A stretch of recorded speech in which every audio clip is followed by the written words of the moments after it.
Civil War is a 2024 dystopian action film written and directed by Alex Garland. I initially wasn't going to watch this movie, and I kind of fell into the comments section of this is a movie that is glorifying the divide between our country or its predictive programming set from Hollywood, etc., etc. But as the trailers started to come out, the use of the Green Army Men, and we saw how just unrealistic this movie was going to be because we had a president that isn't over 100 years old.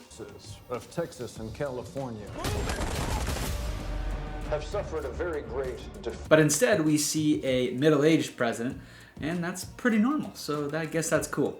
On the other side, there are some comments that were almost too on the nose. Comments like, experience it in IMAX April 12th or IRL sometime in November. Afghanistan, Iraq, North Korea watching this like, do they even need us anymore? This single movie had the best 8-year marketing campaign of all time. A24 Studios, for when you want to be completely stressed out from start to finish. And so on and so on. The movie was released in Canada and other places before the United States, which only added to the conspiracy of theories that predictive programming was at play here. And it turns out that it was actually a large-scale production from Alex Garland and the A24 Studios.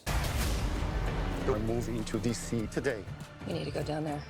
With an absolutely huge budget and a story to tell, this movie follows a bunch of journalists who travel across the country of the United States during a rapidly escalating Second American Civil War, which has unfortunately engulfed the entire nation. It's my opinion that the way A24 survives is that they have to start making bigger and bigger movies that actually turn a profit. Now, some of those comment sections that we were talking about before, those same comment sections that we talked about before says it doesn't make any sense for California or Texas to team up, and that is exactly why it's a movie. A little bit of world building in this movie breaks up the forces in what is now America, and this is broken up between the Loyalist states, the Western forces, the Florida Alliance, and the People's Army. Spoiler, I will be talking about parts of the movie to effectively tell you what it was about, but you don't want to be spoiled, so don't continue.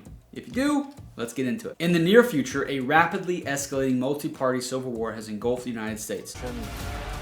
Under God, indivisible, with liberty, which has become a dystopian dictatorship under the new president, Nick Offerman. Somehow he went from being an actor to the president. I don't know what happened. From the trailers, it looked like he was going to be a dictator before we even heard of the third term thing, and the third term is kind of just unconstitutional. So, renowned and hardened journalist Lee Smith rescues Jesse, a young photographer who looks up to Lee from a previous story of a New York City bombing. Now, if you took a side perspective of this movie, it may come off as a National Lampoon Civil War because it's really just a cross-country road trip. The whole point of this cross-country trip is because Lee and her colleague Joel wish to travel to DC and exclusively interview the president before the rebel faction advance onto the Capitol. Now, Sammy, a close-knit friend of these journalists, desperately tries to talk them out of doing this crazy stuff because it's really just a speed run to death. But they don't listen, and instead they start to head to the front lines at Charlottesville. Throughout this movie, Jessie has been tagging along because she's got a goal to be a war journalist for herself. Lee, Joel, and Sammy guide Jessie in the field as she experiences for the first time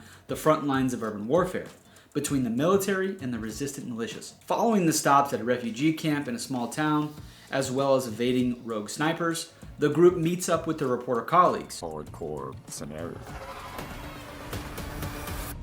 The way that Alex shot it was really intelligent because he didn't do it in... Unfortunately, after this, the group then encounters an extremist nationalist militia, and the soldiers execute those new friends that we just made. They are executing civilians and burying them in mass graves. The soldiers do end up killing the two new friends before Sammy gets a chance to rescue his colleagues by running over the soldiers. Following these events, Jesse is traumatized, and Sammy has been mortally wounded during their escape. Our favorite helper and traveling companion Samwise Gamgee, no, not that one, is not strong enough to pull through as they reach the Western forces. He passes away. Now, the Western forces have been kicking names and taking butt all the way across America. And in fact, when they get to Charlottesville, they find out that they've already had some generals surrender prior to their arrival. These reporters accompany the Western forces as they storm Washington, D.C., with Jesse being more proactive in covering the gunfire while Joel helps Lee through a PTSD episode. and the Western forces of Texas and California. As you can imagine, the White House is heavily guarded, and a firefight occurs between the Western forces and the Secret Service, or what's left. Lee is killed while trying to save Jesse from the crossfire.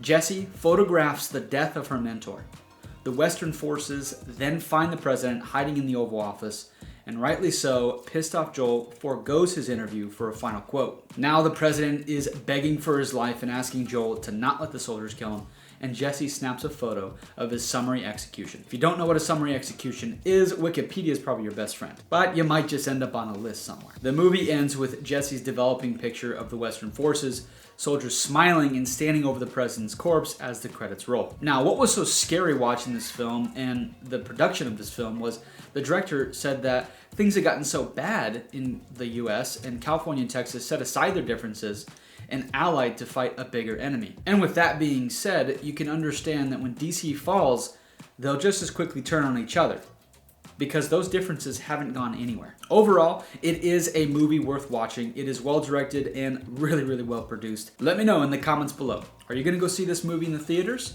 Or are you gonna wait for it to come on some kind of streaming services? I think it's totally worth a watch, and I'm also a big fan of The Road, and it kind of fits within that genre. If you haven't seen What Makes a Messiah, you can go watch that video here, because this one has ended.